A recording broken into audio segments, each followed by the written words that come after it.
हे दोस्तों, तो कैसे हैं आप लोग। स्वागत है आपका हमारे न्यू वीडियो में। तो आज हम लोग शुरू करने वाले हैं क्लास 10th के ऑब्जेक्टिव चैप्टर 1 का वास्तविक संख्या है, जिनमें हम लोग सॉल्व कर रहे हैं इसको।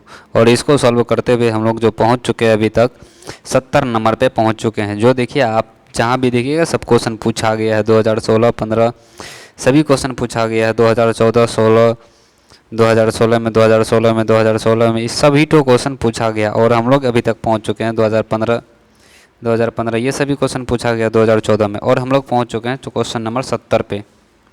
तो क्वेश्चन नंबर 70 से हम लोग सॉल्व करेंगे। और 1 से लेकर के 70 तक का लिंक इस वीडियो के डिस्क्रिप्शन में दिया गया है, तो आप यहां जाके चेक कर सकते हैं। और अगर आप फेसबुक पे देख रहे हैं तो कमेंट में आप जाके देखिए, टोटल वीडियो का लिंक दिया गया, आप वहाँ से भी देख सकते हैं। चलिए शुरू करते बिना किसी देरी के। दोस्तों, अगर हमारे चैनल पर नए हैं तो चैनल को ज़रूर सब्सक्राइब कर लीजिए। चलिए शुरू करते हैं 70 नंबर का बिना किसी देरी के। तो 70 नंबर क्वेश्चन है कि वृत्ताकार पथ पर 3 धावक एक ही स्थान से प्रारंभ करते हैं। तो ये वृत्ताकार पथ है, इस तरह से वृत्ताकार पथ है, ठीक है। वृत्ताकार पथ पर क्या करते हैं, 3 धावक एक ही स्थान से दौड़ना प्रारंभ करते हैं, इस तरह से करते हैं। तो एक चक्कर लगाने में क्रमशः 2 घंटा, 4 घंटा तथा 6 घंटा का समय लगता है। तो तीनों को प्रस्थान बिंदु पर पुनः मिलने में कितना समय लगेगा। इस तरह का क्वेश्चन है कि तीनों एक ही जगह से, मान लीजिए ये कोई जगह एक, तीनों व्यक्ति जो है शुरू किया दौड़ना, यहाँ से दौड़ना शुरू किया। कोई जो है 2 घंटा, कोई 4 घंटा, कोई 6 घंटा में क्या करता है, दौड़ इसको पूरा चक्कर लगा देता है। तो बोल रहा है कि तीनों जो है फिर से एक साथ कब मिलेगा। तो इस तरह के क्वेश्चन को निकालने के लिए सिर्फ और सिर्फ हम लोग लॉस निकालते हैं। 2, 4 और 6 का लॉस निकालिए। 2, 4 और 6 का लॉस निकालिएगा। 2 से 1 बार में, 2 बार में, 3 बार में, ठीक है। 3 दूनी 6 दूनी 12 आंसर आ जाएगा। तो लॉस 12 हुआ तो 12 घंटे के बाद क्या हो जाएगा, पुनः तीनों आके मिल जाएगा। सी नंबर ऑप्शन हो गया यहाँ पर। तो इसमें ऑप्शन दिया गया, लेकिन कैसे हो रहा है ये बात हम आप लोग को समझाएंगे। चलिए नेक्स्ट क्वेश्चन में 11/25 का दशमलव प्रसार क्या होगा। तो 11/25 का दशमलव प्रसार क्या होगा। दोस्तों 11/25 को देखिए, इनको आप भागा दीजिए। देखिए ये भागा में दिया गया है, तो 25 में क्या करते हैं, बटे में 4 से गुना कर लेते हैं। 2500 के 100 हो जाता है, ऊपर भी 4 से गुना कर लेते हैं, तो ये दोनों कट जाता है। लेकिन हमें फ़ायदा क्या होगा, अगर चूँकि 44 बटे आ जाएगा 100 और बटे में 100 आ जाएगा, तो आराम से दशमलव में हम लोग बदल सकते हैं। इसलिए 2 अंक है तो 2 अंक के बाद 0 दे दे, 2 अंक के बाद दशमलव दे दिए, तो यहाँ 44 के बाद यहाँ पर दशमलव आ जाएगा। तो ये हमारा क्या हो गया, ऑप्शन हो गया 0.44। ये सी नंबर ऑप्शन हो गया। फिर 72 में दिखेगा, कराएगा 17/24 का दशमलव प्रसार क्या होगा। शांत होगा, अशांत होगा, नावर्ती होगा, निमिष कोई नहीं।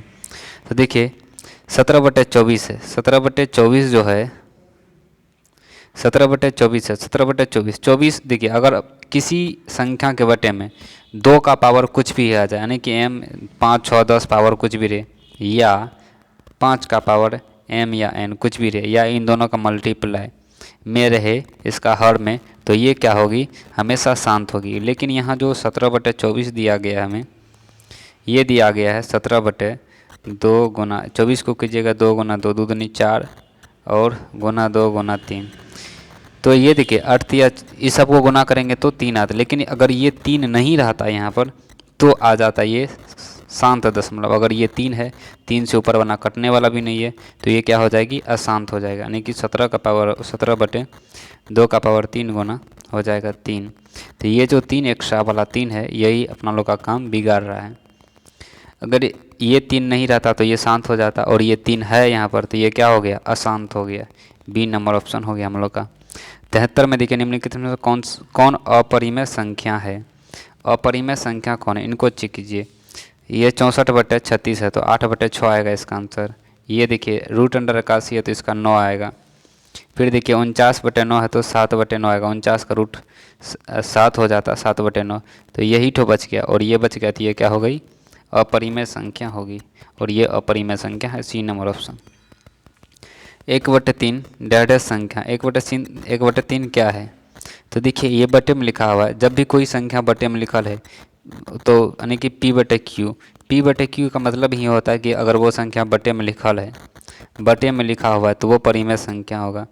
तो देखिए 1 और 3 दोनों परिमेय है, तो ये बटे में लिखल है, तो ये क्या हो गई, परिमेय संख्या हो गई। तो ए नंबर ऑप्शन हो जाएगा। लेकिन देखिए ऑप्शन में दिया गया यहाँ बी नंबर अपरिमेय संख्या, ये बिल्कुल गलत है, ये बिल्कुल गलत है, बल्कि ये परिमेय संख्या होगा। ठीक है, तो ये वाला पे मत चलिएगा, ये इसका ऑप्शन क्या है, गलत है। और हम लोग का जो ये ए नंबर सही है, 74 का ए नंबर होगा। निम्नलिखित में से कौन परिमेय संख्या है, निम्नलिखित में से कौन परिमेय संख्या है, 75 में कह रहा है निम्नलिखित कौन परिमेय संख्या है। तो देखिए परिमेय संख्या चेक करने के लिए √3 तो अपरिमेय संख्या है, जानते हैं हम लोग, ये अपरिमेय संख्या है। तो ये 4√5, 4√5 भी अपरिमेय संख्या, √6 भी अपरिमेय संख्या। यहाँ देखिए √2 से √2 कट जा रहा है और बच रहा है सिर्फ हम लोग का 2, और ये जो 2 है ये क्या है, परिमेय संख्या। इस तरह से हमारा ऑप्शन जो होगा बी नंबर ऑप्शन हो गया। कह रहा है 2 या 2 से अधिक अभाज्य संख्याओं का मौसो क्या होगा, 2 या 2 से अधिक अभाज्य संख्याओं का मौसो क्या होगा। तो अभाज्य संख्या का मौसो जो होता है हमेशा एक होता है, किसी भी संख्या का अभाज्य संख्या, जैसे 2 और 3 ये दोनों अभाज्य संख्या हैं, इन दोनों का मौसो निकालिए, मौसो निकालिएगा तो 2 बार में, 1 बार में यहाँ लगा, 2 बार में यहाँ, तो यहाँ शेष बचा 1, फिर लगाइएगा 2 से पूरा पूरी कट गया, 2 से, तो 1 से पूरा पूरी कटा तो इनका मौसो 1 हो गया। और 2 अभाज्य संख्या का 2 या 5 को अभाज्य संख्या रहे, कुछ भी कितना अभाज्य संख्या रहे, लेकिन अभाज्य संख्या जो मौसो होता है हमेशा 1 होता है। आगे देखिए कह रहा है √3 बटे √12 एक डैश है। तो इस क्वेश्चन में देखिए बहुत ही समझने का, ये मतलब समझने वाली क्वेश्चन है। तो √3 है बटे में क्या है, √12 है। देखिए √12 को हम लोग लिख सकते हैं √3 बटे, गुना में लिख सकते हैं √3 गुना √4, 12 को हम लोग तोड़ के लिख सकते हैं √3 गुना √4 लिख सकते हैं। आप इसको भी ऐसे भी लिख सकते हैं √3 बटे 12 का आप निकाल लीजिए, 4 तिया 12 होता है, 4 तिया 12, √12 का मान निकाल लीजिए, तो ये हो जाएगा 4 गुना 3। ठीक है, इस तरह से। और 4 का √4, ये जो 4 है इसका अंदर से बाहर निकलेगा तो 2 हो जाएगा, 2√3, 2√3, √3 से √3 कट जाएगा, तो क्या बचा हम लोग का, 2 बचा। क्या बचा, √2 बचा। ठीक है, तो √2 बचा, तो ये क्या होगा, कौन सा किधर गया, तो ये हो गया हम लोग का, नहीं 2 बचेगा सिर्फ, तो ये परिमेय संख्या हो जाएगी।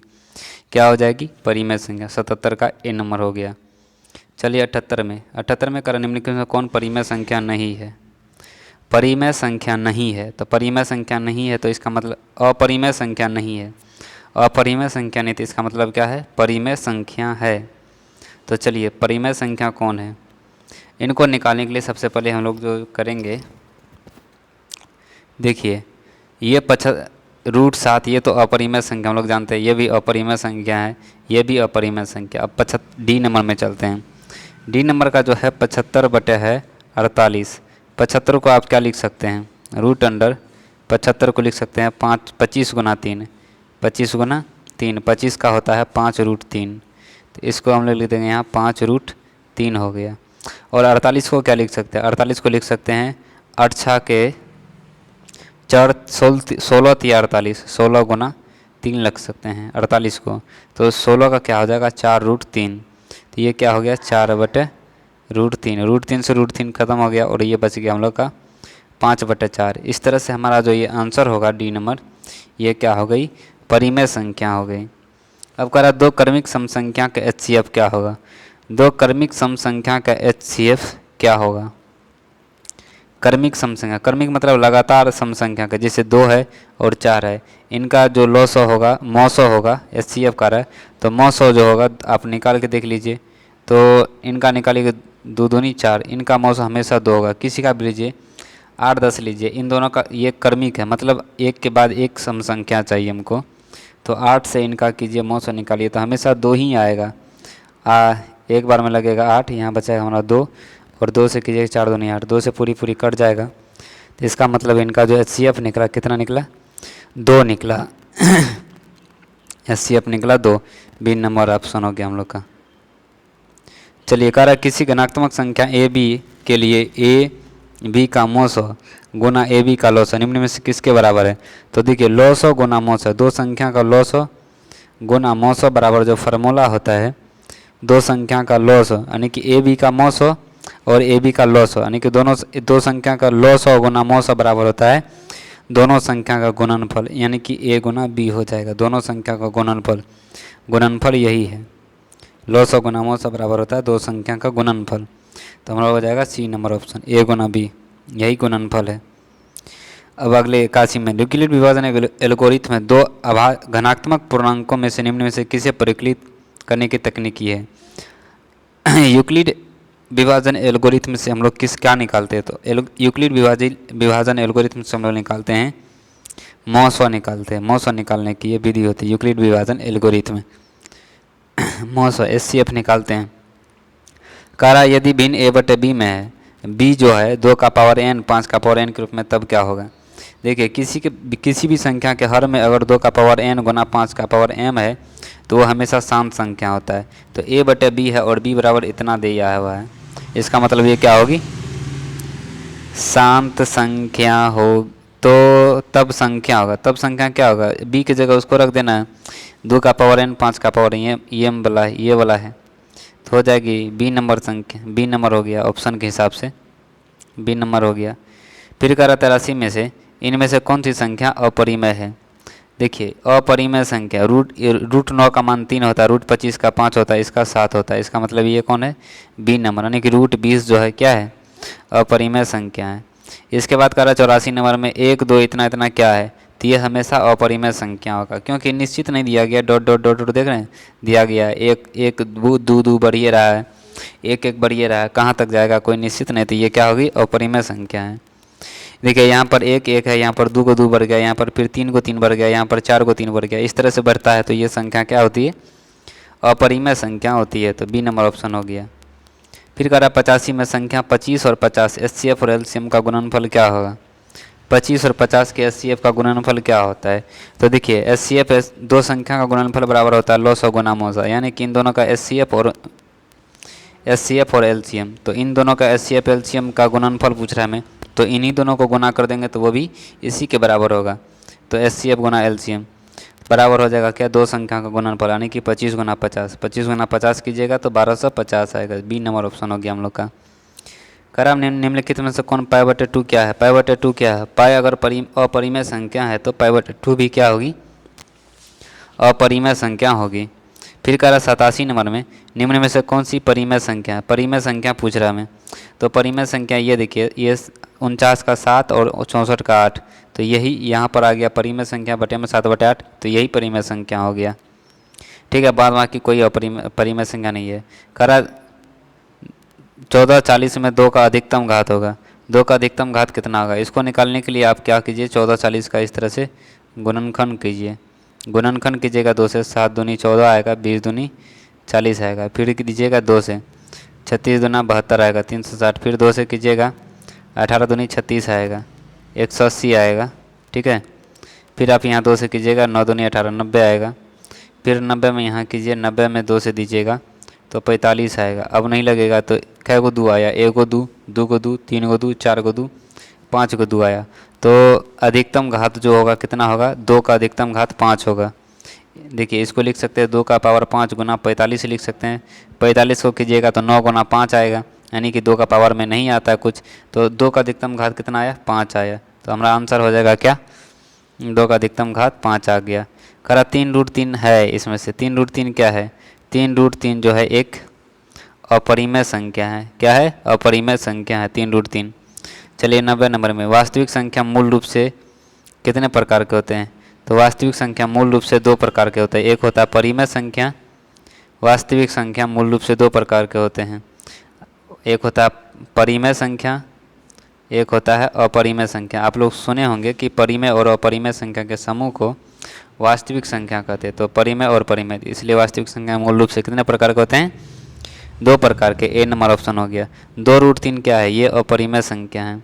फिर कह रहा हम लोग का 92 नंबर क्वेश्चन कर रहा है 4√3 है। 4√3 क्या है, 4√3 जो है एक अपरिमेय संख्या है। √4 क्या है, √4 जो है एक परिमेय संख्या है। √4 का बराबर होता है 2, तो 2 क्या हो गया, एक परिमेय संख्या हो गया। √8 क्या है, √8 को लिखेगा 4 गुना 2, तो ये आ जाएगा 2√2, तो ये भी क्या हो गई, अपरिमेय संख्या हो जाएगी। ठीक है, तो कह रहा 6.12 है, ये क्या है, एक परिमेय संख्या है, क्योंकि इनको आप 1.62 1 दशमलव क्या है 6 दशमलव उड़ाइए 1 बटे में आएगा 00, यानी कि 162 बटे कितना हो गया 100, तो ये क्या होगी परिमेय संख्या। 95 का हो गया एक नंबर। 1/√2 क्या है? 1/√2 जो है एक अपरिमेय संख्या है। यूक्लिड विभाजन एल्गोरिथम को डैडेस विधि से भी कहते हैं। कौन सा विधि कहते हैं? तो इसको कहते हैं कलन विधि। क्या कहते हैं? कलन विधि। एक यूक्लिड विभाजन एल्गोरिथम की डैडेस विधि भी कहते हैं। इसको कहा जाता है कलन विधि। ऑप्शन के हिसाब कलन विधि कहा जाता है इसको। दो परिमेय संख्या का गुणनफल होगा। दो परिमेय संख्या का गुणनफल भी परिमेय संख्या होता है। जो ऑप्शन यहाँ सी नंबर दिया गया ये बिल्कुल गलत है। जैसे मान लीजिए 2 परिमेय है, 4 भी परिमेय है, तो दोनों का गुना कीजिएगा तो 8 होगा, ये भी परिमेय आया। जैसे 3 परिमेय है और 2 परिमेय है, दोनों का गुना कीजिए 3 दूनी 6, ये भी परिमेय संख्या है। तो दो परिमेय संख्या गुणनफल क्या होता है? हमेशा परिमेय संख्या होता है। 99 में कह रहा है, ये ऑप्शन गलत है। 99 नंबर में कह रहा है हमें 99 नंबर में हमें क्या कह रहा है? कह रहा है कि एक परिमेय और एक अपरिमेय संख्या का अंतर होता है। तो परिमेय और अपरिमेय संख्या का अंतर जो है अपरिमेय होता है। आगे कह रहा है एक परिमेय और एक अपरिमेय संख्या का योग होता है, तो ये भी अपरिमेय संख्या होता है। इस तरह से हमारा ये वास्तविक संख्या का टोटल ऑब्जेक्टिव क्वेश्चन कंप्लीट हुआ। अगर आप इनको पूरी तरह से वीडियो देखे होंगे टोटल से शुरू से लास्ट तक, तो आपको ज़रूर फ़ायदा होगा और बिहार बोर्ड में एक भी क्वेश्चन आपसे नहीं छूटने वाला वास्तविक संख्या से objective question. Thank you so much दोस्तों। अगर आप चैनल पर नए तो चैनल को ज़रूर सब्सक्राइब कर लीजिएगा। Thank you.